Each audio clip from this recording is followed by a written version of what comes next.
નમસ્કાર બાળમિત્રો, વિષય ગુજરાતી ધોરણ 7ના ઓનલાઈન એજ્યુકેશનમાં પ્રથમ સત્રમાં આજે આપણે તમારા પાઠ્યપુસ્તકનું છેલ્લું એકમ નંબર 10 જેનું નામ છે વલયની અવકાશી સફર, જે આપણે આજે શીખીશું. હવે આ એકમને સમજતા પહેલાં એના લેખકનો પરિચય મેળવીએ. આ એકમના લેખક છે કિશોર અંધારિયા, જેનો જન્મ 28/10/1961 થયો હતો. કિશોર કનૈયાલાલ અંધારિયાનો જન્મ ભાવનગરમાં થયો હતો. હિમખંડ નવલકથા, મંગળ અમંગળ, લઘુ નવલ, વલયની અવકાશી સફર નામે વિજ્ઞાન કથાના પુસ્તકો આપ્યા છે. વલયની અવકાશી સફરની ગુજરાત સાહિત્ય અકાદમીનું પ્રથમ પારિતોષિક મળેલ છે. વલયની અવકાશી સફર એક રોમાંચક વિજ્ઞાન કથા છે. વિજ્ઞાન કથાનો ઉદ્દેશ ભાષાના માધ્યમ દ્વારા બાળકમાં વૈજ્ઞાનિક દ્રષ્ટિ કેળવવાનો હોય. આ કથામાં કિશોરો કેવી રીતે અનુભવનું વિજ્ઞાન કામે લગાડે છે એનું સુંદર વર્ણન મળે છે. અહીં કેટલાક અવકાશ વિજ્ઞાનને લગતા પારિભાષિક શબ્દોનો પણ આપણને પરિચય મળે છે. હવે આ એકમને પારિતોષિક પણ મળેલું છે. તો હવે આપણે આ એકમ જોઈએ. શાળાઓમાં ઉનાળુ વેકેશન પડી ગયું હતું. મે મહિનાની કાજળઘેરી રાત હતી. વિસ્મય અને વિરાટ અત્યારે વલયની અગાસીમાં હતા. ત્રણેય પાકા ભાઈબંધ હતા. અભ્યાસમાં હોશિયાર હતા. વિજ્ઞાનમાં એમને ખૂબ રસ હતો. ત્રણેય ઉનાળાના વેકેશનમાં આજની જેમ જ ઘણીવાર વલયની અવકાશીમાં સાથે સૂતા. રાતના લગભગ 12:30 થયા હતા. વલયને ઊંઘ આવતી હતી, પણ પેલા બંનેને નહોતી આવતી. તેઓ પથારીમાં પડ્યા પડ્યા વાતો કરી રહ્યા હતા. ત્યાં જ વિસ્મયનું ધ્યાન આકાશમાં પ્રકાશિત એક લાલ ટપકા તરફ ગયું, જે નીચે તરફ આવી રહ્યું હતું. તેણે બંનેને હાથથી ઇશારો કરી ત્યાં જોવા કહ્યું. વલય બોલી ઉઠ્યો, અરે, આ વગર દિવાળીએ રોકેટ કોણે ફોડ્યું વળી? પરંતુ તેઓની દારૂખાનાના રોકેટ હોવા વિશેની માન્યતા ધીરે ધીરે ભાંગવા લાગી.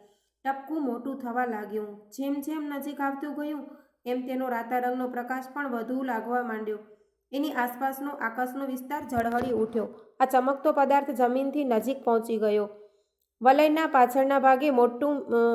ઘરના પાછળના ભાગે મોટું મેદાન હતું, જ્યાં દિવસે તેઓ ક્રિકેટ રમતા. એ લાલ રંગધારી પ્રકાશિત આકાર ધીરે ધીરે આ મેદાન પર ઉતર્યો. જોવાનું એ હતું કે એનો કોઈ અવાજ નહોતો. રાત્રિની નીરવ શાંતિમાં આ વિચિત્ર ઘટના જોઈ તેઓ અચંબામાં પડી ગયા. એનો રાતો પ્રકાશ અગાસીમાં એમના સુધી પહોંચતો હતો. હવે મે મહિનાની કાજળઘેરી એટલે કે કાળા રંગની કાજળ, એટલે કે જે કાજળ આપણે કાળા રંગની એવી કે કાજળ જેવી કાળી લાગી રહી હતી, એવી મે મહિનાની રાત હતી.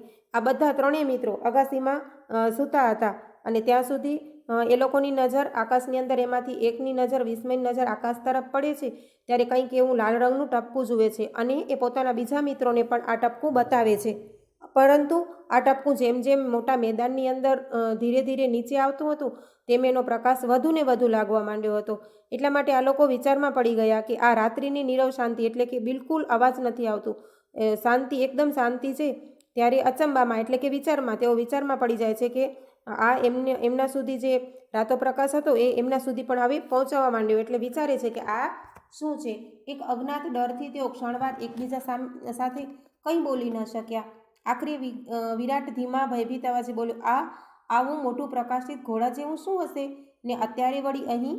વિસ્મય તેનો હાથમાં લઈ કહ્યું, ગભરાતો નહીં, મારું અનુમાન છે આ કોઈ બીજા ગ્રહનું યાન લાગે છે, આપણા રોકેટ કે સ્પેસ શટલ જેવું, પરંતુ એથી કેટલું ઘણું બધું વધુ આધુનિક. એટલે કહે છે કે આ હવે અજ્ઞાત, એટલે કે એ લોકો અજાણ્યાથી પણ એ લોકો થોડીવાર માટે તો એકદમ ડરી જાય છે. અને આખરે ધીમા ધીમા અવાજે બોલે છે કે આવું મોટું પ્રકાશિત શું છે? તો કહે છે કે આપણા અહીંનું નહીં, પણ આ બીજા ગ્રહનું એ કોઈક યાન લાગે છે. વલય બીજો વિચાર આવ્યો, હું નીચે જઈ મારા મમ્મી પપ્પા અને કાકાને જગાડું? વિરાટે તેને અટકાવી કહ્યું, એવું તો ન જ કરાય, કારણ મોટાઓ આપણે માનીએ તેટલા નિડર નથી હોતા. બીજું એ કે ડરના માર્યા આપણને પણ કંઈ કરતા અટકાવશે. એકબીજાના હાથ પકડી તેઓ અગાસી પરથી બહારના દાદરથી નીચે ઉતર્યા.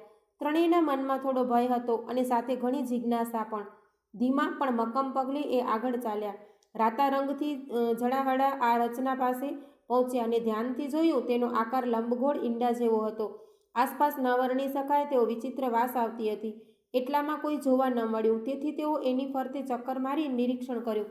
ક્યાંક દરવાજો કે બારી જેવું નજરે નહોતું પડતું. જાણે એક અખંડ રચના અચાનક ભર ઉનાળાની રાત્રિએ રૂમમાં એસી ફૂલ કરી નાખ્યો હોય એવી કડકડાતી ભરી ઠંડીનો અનુભવ થવા લાગ્યો ને અંડાકાર યાનમાં કંઈક ફેરફાર થયો. કમળની પાંદડીઓ જેમ ચારે દિશામાં ખુલી ગયું. હજુ એ કંઈક વિચારે તે પહેલાં બીજી જ ક્ષણે એ કોઈ પણ જાતના અવાજ વગર બંધ પણ થઈ ગયું. નવાઈની વાત એ હતી કે હવે તેઓ એની અંદર હતા.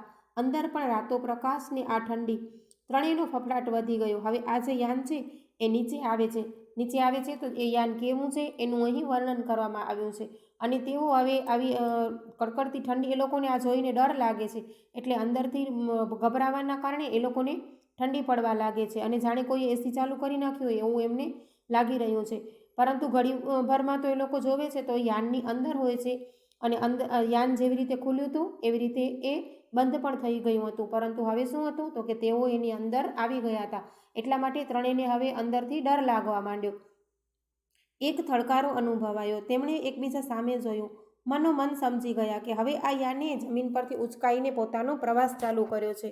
પોતાનું ઘર, પોતાનું ગામ, પોતાનું રાજ્ય, દેશ, ખંડ અને પૃથ્વી સગડાથી તેઓ દૂર જઈ રહ્યા હતા.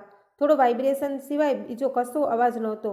બહાર કંઈક જોઈ શકાય એવી વ્યવસ્થા નહોતી હતી, જાણે લાલ અંડાકાર જેલ.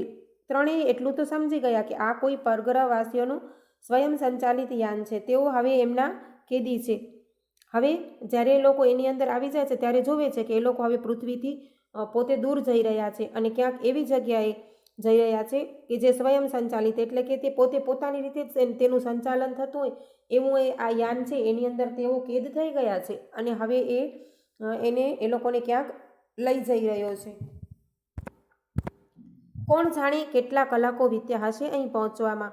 કઈ આ જગ્યા હશે, કયો ગ્રહ ને કઈ દુનિયા હશે. પેલા યાનમાં કોઈ નહોતું એટલે કદાચ રિમોટ સંચાલિત હોય, પરંતુ હવે અહીં કોઈક જોવા મળવું જોઈએ ને. યાન દ્વારા તેઓ વિચિત્ર દુનિયામાં પહોંચી ગયા હતા. અહીં પણ આછા કે ઘેરા લાલ રંગનું સામ્રાજ્ય લાગતું હતું. ઠંડી પણ ખૂબ હતી. હવે આ યાન દ્વારા એ લોકો ક્યાંક એવી જગ્યાએ આવી પહોંચ્યા કે જ્યાં હવે એ લોકોને કંઈક નવું જોવા મળે છે.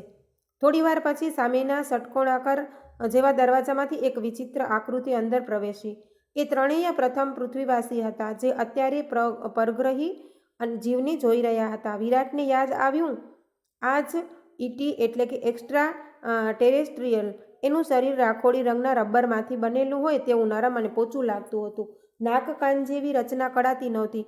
આંખો કપાળથી ઘણી નીચી, વિચિત્ર અને સંપૂર્ણ ગોળ હતી. પક્ષીની જેમ તેની ઉપર પણ પાંપણો નહોતી.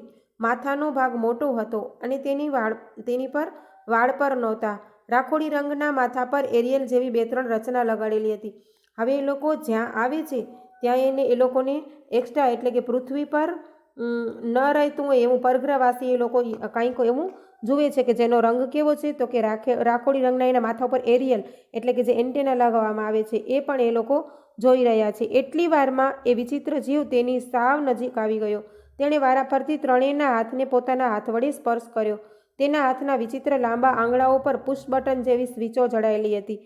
કદાચ એમાંથી કોઈ એવો પ્રવાહ તેઓના શરીરમાં વહી રહ્યો કે તરત જ ખેંચાતા એની પાછળ ચાલવા લાગ્યા.